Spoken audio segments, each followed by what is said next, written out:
राधे राधे भक्तों, आइए सुनते हैं योगिनी एकादशी व्रत कथा। धर्मराज युधिष्ठिर कहने लगे कि भगवान, मैंने ज्येष्ठ शुक्ल एकादशी के व्रत का महात्म सुना। अब कृपया आषाढ़ कृष्ण एकादशी की कथा सुनाइए। इसका नाम क्या है, महात्म क्या है, ये भी बताइए। श्री कृष्ण कहने लगे कि हे राजन, आषाढ़ कृष्ण एकादशी का नाम योगिनी है। इसके व्रत से समस्त पाप नष्ट हो जाते हैं। ये इस लोक में भोग और परलोक में मुक्ति देने वाली है। ये तीनों लोकों में प्रसिद्ध है। मैं तुमसे पुराणों में वर्णन की हुई कथा कहता हूँ, ध्यान पूर्वक सुनो। स्वर्गधाम की अलकापुरी नामक नगरी में कुबेर नाम का एक राजा रहता था। वह शिव भक्त था और प्रतिदिन शिव की पूजा किया करता था। हेम नाम का एक माली पूजन के लिए उसके यहाँ फूल लाया करता था। हेम की विशालाक्षी नाम की सुंदर स्त्री थी। एक दिन वह मान सरोवर से पुष्प तो ले आया, लेकिन कामासक्त होने के कारण वह अपनी स्त्री से हास्य विनोद तथा रमण करने लगा। इधर राजा उसकी दोपहर तक राह देखता रहा।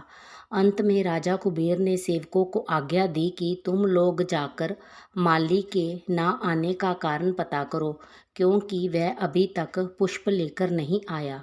सेवकों ने कहा कि महाराज, वह पापी अति कामी है, अपनी स्त्री के साथ हास्य विनोद और रमन कर रहा होगा।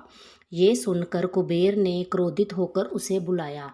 हेममाली राजा के भय से कांपता हुआ उपस्थित हुआ। राजा कुबेर ने क्रोध में आकर कहा, अरे पापी नीच कामी, तूने मेरे परम पूजनीय ईश्वरों के ईश्वर श्री शिवजी महाराज का अनादर किया है, इसलिए मैं तुझे शाप देता हूँ कि तू स्त्री का वियोग सहन करेगा और मृत्यु लोक में जाकर कोढ़ी होगा। कुबेर के शाप से हे माली का स्वर्ग से पतन हो गया और वह उसी क्षण पृथ्वी पर गिर गया। भूतल पर आते ही उसके शरीर में श्वेत कोढ़ हो गया। उसकी स्त्री भी उसी समय अंतर्ध्यान हो गई। मृत्यु लोक में आकर माली ने महान दुख भोगे। भयानक जंगल में जाकर बिना अन्न और जल के भटकता रहा। रात्रि को निद्रा भी नहीं आती थी, परंतु शिव जी की पूजा के प्रभाव से उसको पिछले जन्म की स्मृति का ज्ञान अवश्य रहा। घूमते घूमते एक दिन वह मार्कंडेय ऋषि के आश्रम में पहुंच गया, जो ब्रह्मा से भी अधिक वृद्ध थे और जिनका आश्रम ब्रह्मा की सभा के समान लगता था। हेममाली वहां जाकर उनके पैरों में पड़ गया। उसे देखकर मार्कंडेय ऋषि बोले, तुमने ऐसा कौन सा पाप किया है जिसके प्रभाव से ये हालत हो गई है। हेममाली ने सारा वृत्तांत कह सुनाया।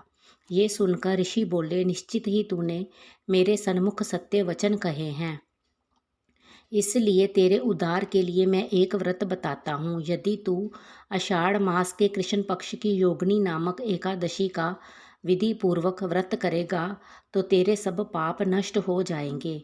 ये सुनकर हेममाली ने अत्यंत प्रसन्न होकर मुनि को साष्टांग प्रणाम किया। मुनि ने उसे स्नेह के साथ उठाया। हेममाली ने मुनि के कथा अनुसार विधि पूर्वक योगिनी एकादशी का व्रत किया। इस व्रत के प्रभाव से अपने पुराने स्वरूप में आकर वह अपनी स्त्री के साथ सुखपूर्वक रहने लगा। भगवान कृष्ण ने कहा, हे राजन, ये योगिनी एकादशी का व्रत 88,000 ब्राह्मणों को भोजन कराने के बराबर फल देता है।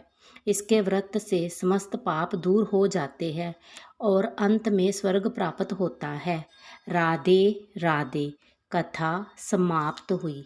कृपया मेरे चैनल को लाइक, शेयर, कमेंट और सब्सक्राइब करें।